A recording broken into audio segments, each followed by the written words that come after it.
Hello, guys. It's Mr. Taylor. I just wanted to say I hope you all had a nice March break. Mine was great. Did some skiing and saw some friends, so I just hope you guys enjoyed it as well. I wanted to jump back into what we were doing before the break, though, which was SketchUp 3D. So if you are all caught up with the assignments that are listed, I've got them all listed on D2L in the news feed off to the right. So if you're not caught up yet, you can go through and try to tackle that as we go. We are done here in April. End of April, we go by terms, okay? So I want to make sure that you guys are catching up with a lot of this work. So jumping back into SketchUp, we did a step-by-step follow-along where I created a video and you guys created your own cabin. And I saw a couple of you did it, and it's looking pretty good. So I hope it was easy enough to follow.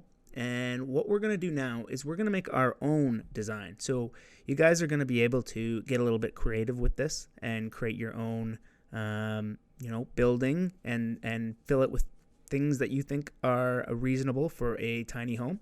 But you can kind of do what you want with it.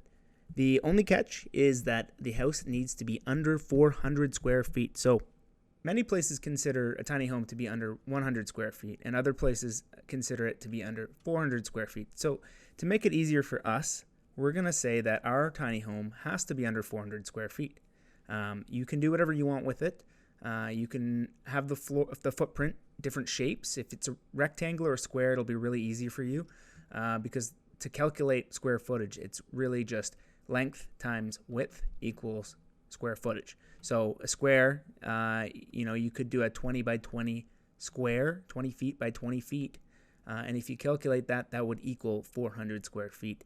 I've left some examples on the assignment sheet. They are all to calculate 100 square feet, but you could use them in order to create your 400 square foot house. Okay, so you can use those calculations and try to understand them in order to create your own and get a little bit more creative and create your own shape. But I'm okay if you want to just do a rectangular or square house and work with that. I also want to see you creating some rooms and filling the space with furniture or things that you think are important for a tiny home. Okay, so I'm going to jump into my own design here and I'm going to show you what I've done. So I'm creating my own shape here. I've got three rectangles that I'm going to use in order to create my 400 square feet. So I've got one that's 100 square feet, I've got another that's 250 square feet, and I've got a third that's 50 square feet. I want the one at the top to be my front door. So together, these are going to equal 400 square feet. I'm just going to go into SketchUp and create a new file. And the first thing I have to do, hi Ty is standing there ready for us to design. First thing I have to do though is I need to draw out a ground to build my my house on. So I needed to calculate the size of my house, and by going back into my file and looking, I found out it was 25 by 25. Okay, so right, the width of that middle box is 25 feet, and I know all of them together are 25 feet. I've added them all together and I can see that up here. Okay, so I'm going to use that in order to calculate the ground that I'm going to put my house on, and I'm going to make it 40 by 40. I'm just going to type it down here in the bottom, and I'm going to snap it to the different axes. There's 40, and I'll go across 40, and I'll come down and snap that to the x-axis as well.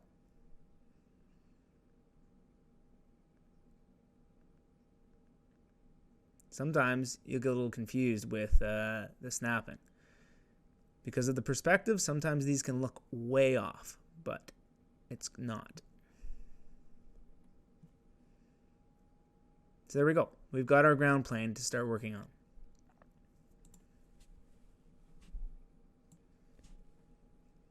Next, I'm going to use the measuring tape tool, and I'm going to find the middle.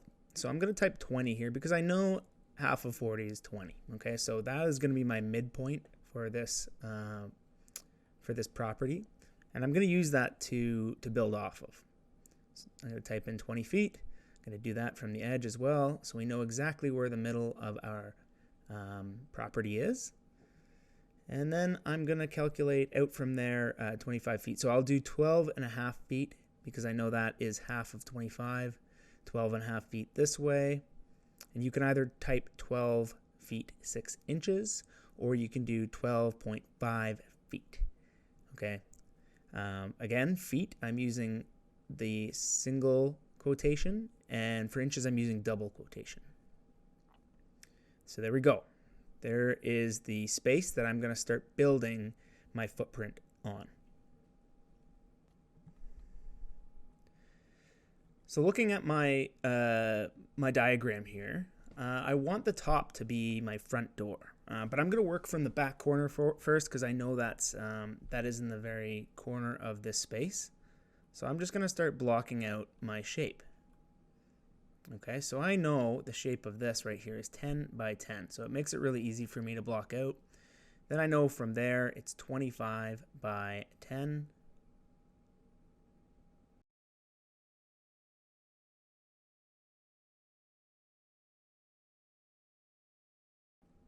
Okay, and then I just got to figure out where the front door is. So I know it's 10 by 5 feet. So in order to get that, I can just work from the center line here. Go over 2.5. Sorry, 5. I'll go over 5 from there.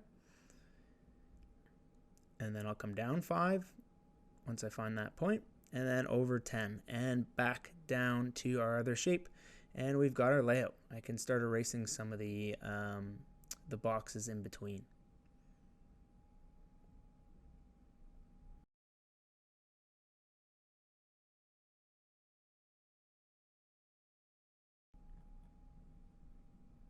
There we go. So that is going to be my footprint. And that I know is exactly 400 square feet. Next is to give it a little bit of thickness. I want to make sure this is a concrete block or pad that I can work on. So I'm just going to give a little bit of height. I gave it 4 inches. And I'm going to start building my walls on here.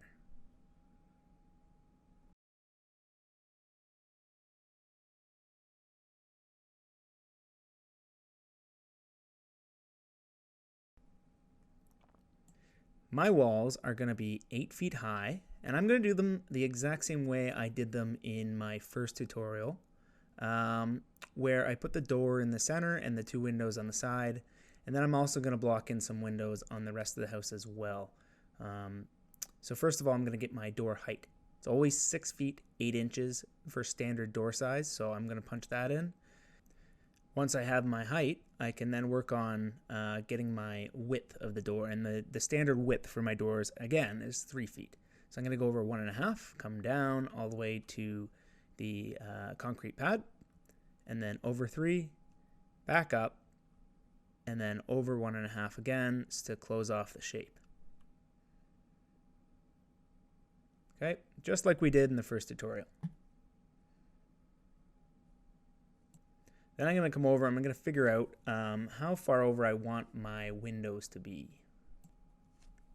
I like using the measuring tape tool to actually measure out my walls and figure out exactly where they need to be. So I'm just going to use that to measure from the door over to the edge of the wall.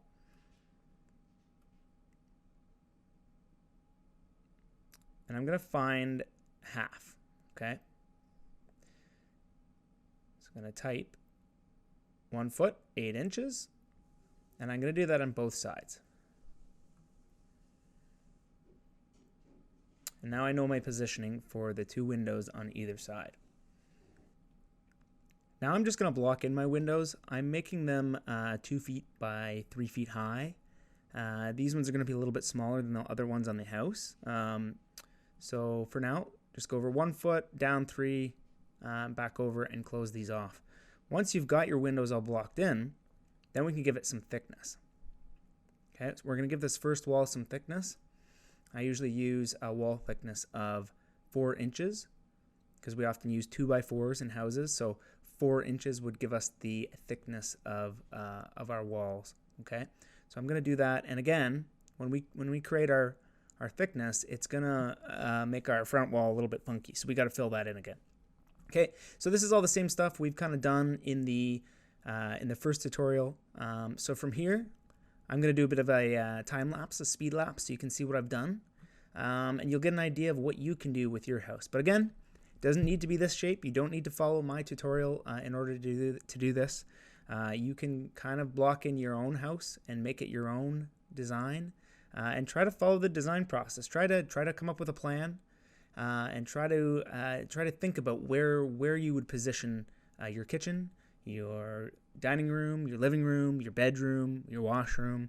Where are you going to position these things to make it an efficient space for you to live in? Okay, so from here, let's just do a quick time lapse.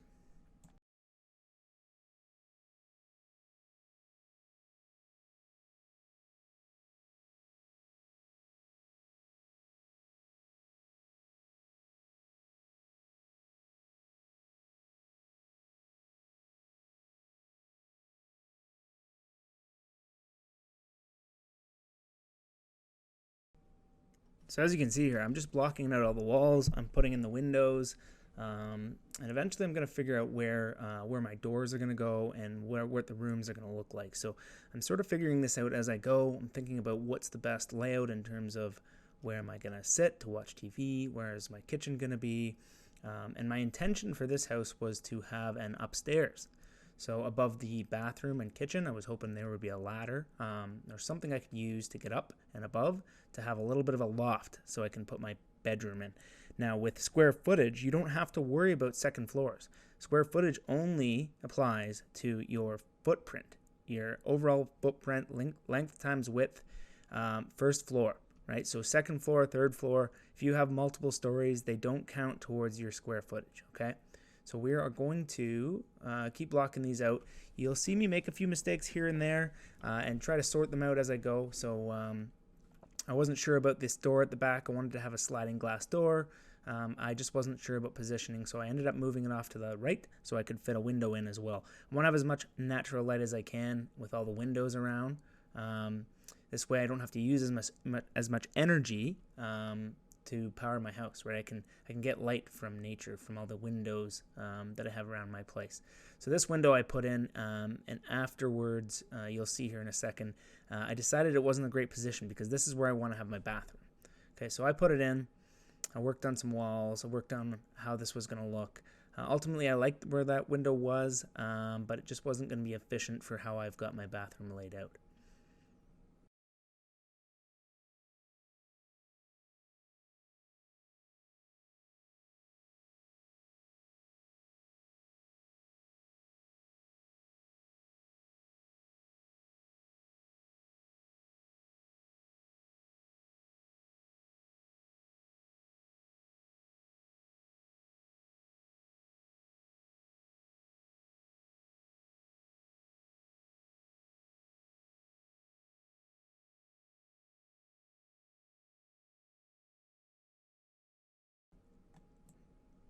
So as you can see, I blocked in my bathroom, I put in my door, and then I decided I didn't want this window. So I went through the process of just erasing all the lines. If you go in and just erase the lines, it's a bit of a process to go back and erase. That's why it's good to do things first try.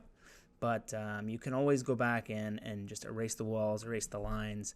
Just click with the cursor and hit delete, and most of the lines will just disappear, and you can start from scratch.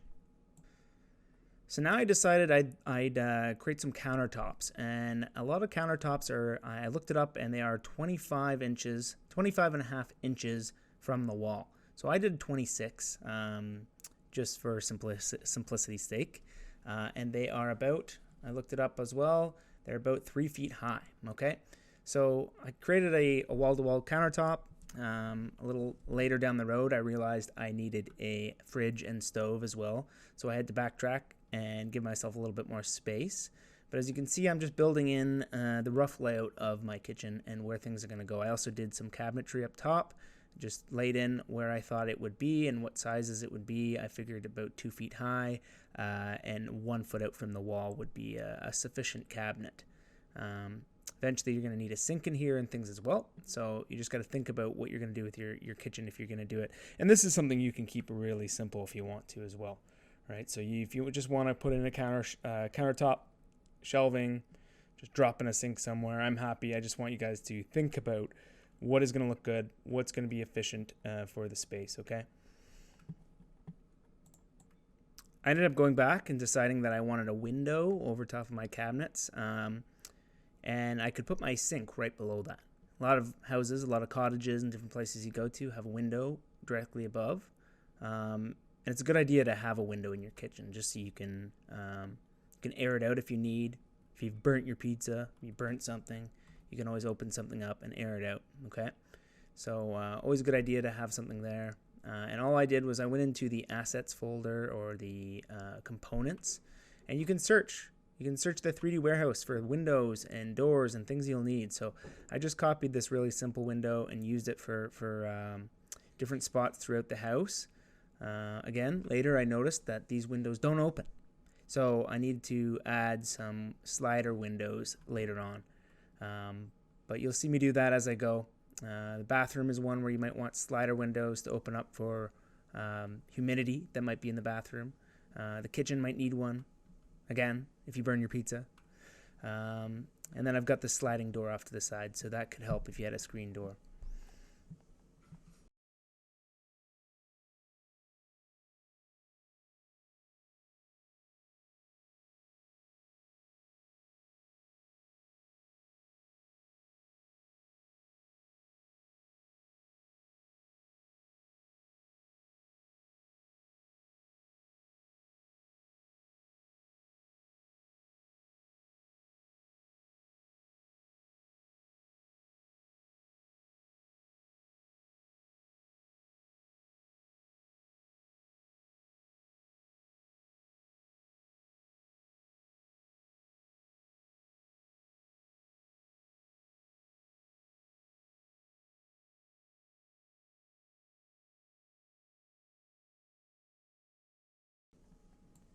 Scaling objects can be a little bit weird. I like to place it away from everything first, and sometimes you need to right click and explode. Okay, so if you right click, there'll be an option that says explode, and that will release objects from each other. So sometimes you'll download an object from 3D Warehouse where it'll be attached to something else, right? So with the sliding door, you'll see that it has a little white box, and it's a way of the owner showing advertising themselves. So they've included this little advertisement on the side, and if you just right click explode and you delete the little advertisement, then it won't be a part of the shape and you can scale it properly.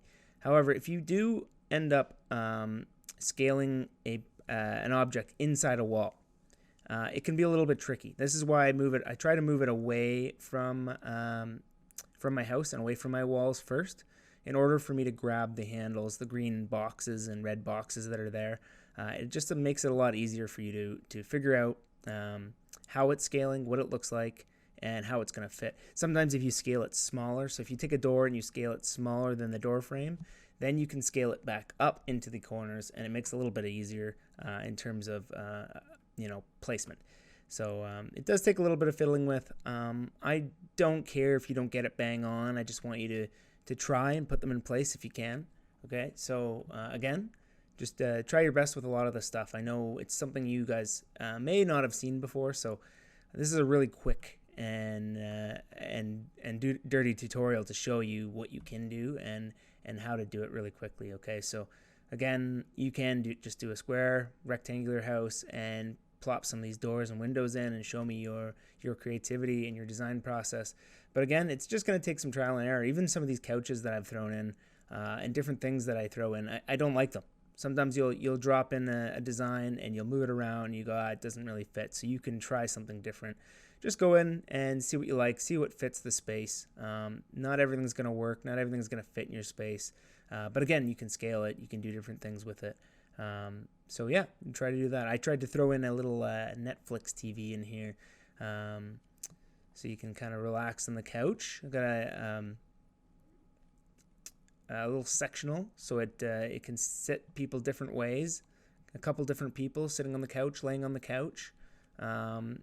tends to fill out the space a little nicer. Plants also give a nice little accent to the room. If you need to move things, you can grab multiple items with the cursor. You got to click them, shift, click, and then you can move multiple items at a time. So that's what I do with the TV and the console. And then I've thrown in some plants and things just to make it look a little bit nicer as well.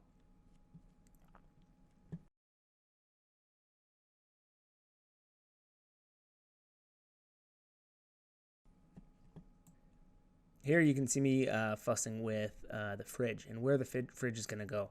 I wasn't sure in terms of this kitchen where it would go. You got to think about how the door is going to swing out. What is it going to cover? I didn't really want it covering my window at the end. I figured that window could provide a lot of nice light. So I did cut out some space on this cabinet to fit it in here.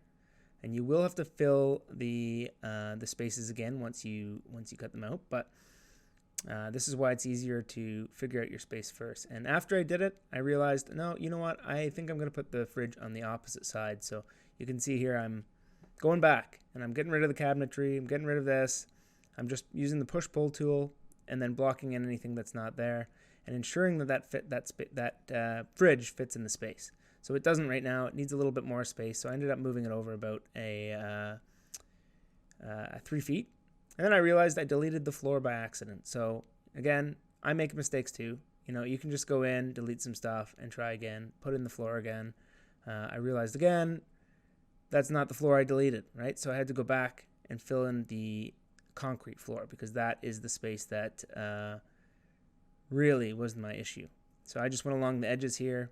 Once I did 3 of them, it blocked in a space and it was looking pretty good. I didn't have to bother with it again. So I fit my fridge in and I was able to move on.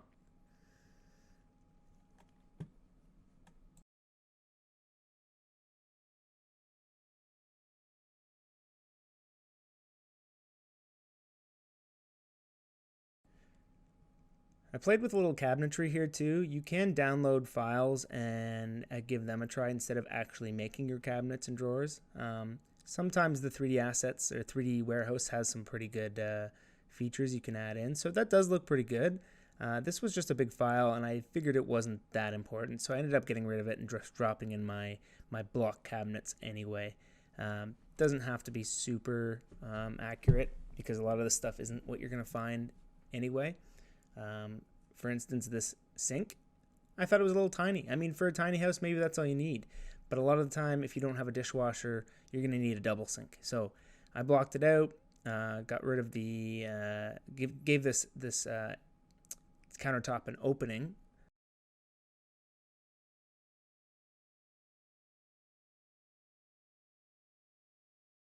for my sink to sit on, and then I found something that worked for me. So this double sink here I thought I liked. I just needed to orient it and explode it, right? So explode, group it back together, and then I could drop it in, right? So you have to fuss with the move tool a little bit to get it to actually sit properly sometimes. Again, if you can't get it to fit quite right, I understand. These things can be a little bit tricky. So just do your best in order to fit some of the stuff in.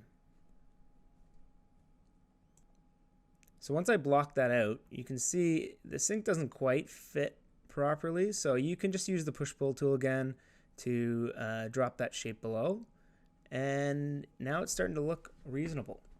I just had to find a tap that fit or worked with this sink, and I thought this one worked well, but you can see again I'm having issues with placing this in its position. Okay, so you just have to fuss with it. You have to figure out what's going to work. I think there probably is a way to grab and drag on the Z direction, so the up and down. So I was trying a few different options here and it wasn't working until I finally was able to snap it. I noticed it was snapping to, I think, the back wall.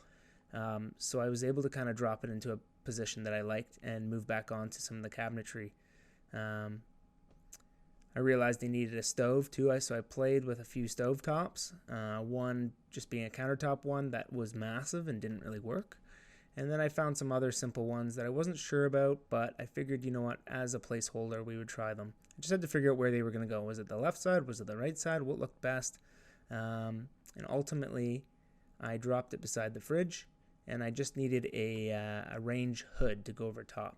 Okay, so I messed with the cabinetry to fit it in,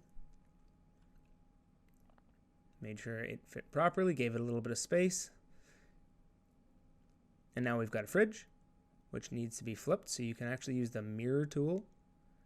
If you click on an object and you go into you go under the options where the move or scale tools are, there is a mirror option. And mirror, if you click mirror and you click on object, it will give you different planes. It'll give you a Z plane, it'll give you a Y plane, different planes that you can click, and when you click them, it will flip on that plane. So if you want to flip it upside down, you click the Z plane. If you want to flip it left and right, you click the Y plane. So there's different ways of flipping an object if you needed it. So I did that with the fridge here, and then I played around with different options for range hoods and different things that I needed to add as well. Okay, so just take some playing with. I didn't like how this one came out, so I had to move on to a different range hood. So just keep going through, find something that works, drop it in, rotate them. Again, the rotate tool is where the move tool is. You just have to click the plane that you want to rotate it on. So you click the floor is usually a good place to click for the, I guess you're rotating around the Z plane. So you're rotating around up and down, right? So you want it to do a 360. So if it's blue, you're rotating around the Z plane. And so I rotated this stove into place, and then I found a range hood that worked. I know I've done a lot of talking here, so I'm going to let the rest of this video play on so you can see what I've done. The only other important part is the roof at the end. If you're doing a rectangular or a square house, you probably won't have much of an issue with it. When you're trying to do a house with multiple shapes or a different shape, it becomes a little bit more difficult. So just be cautious of how you create your roof. I'm not too worried about how you do it. If you are just laying out the building and creating a flat roof, that's fine. You don't have to have a peaked roof for this. If you want to just build it out without a roof and just show me what you've done inside, that is fine.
The final step, when I was done fussing with the lines of the roof, I went around all the corners and cleaned things up.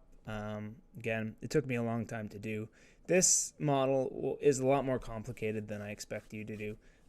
But the last step was painting. So once I completed all the edges and cleanup, I was able to put in the roof tiles, paint it a little bit, create the deck, and add some shrubbery on the side. So I played with some landscape and shrubs in the asset file, and I just dropped them in to make it look interesting. Okay, so if you wanted to do a little bit of landscaping on your property too, you can just look up trees, you can look up bushes and shrubs and plants and flowers and whatever you want to do and add them in. So when you're done all this, you'll have a complete house. And yeah, I hope you enjoy this and actually get something out of it.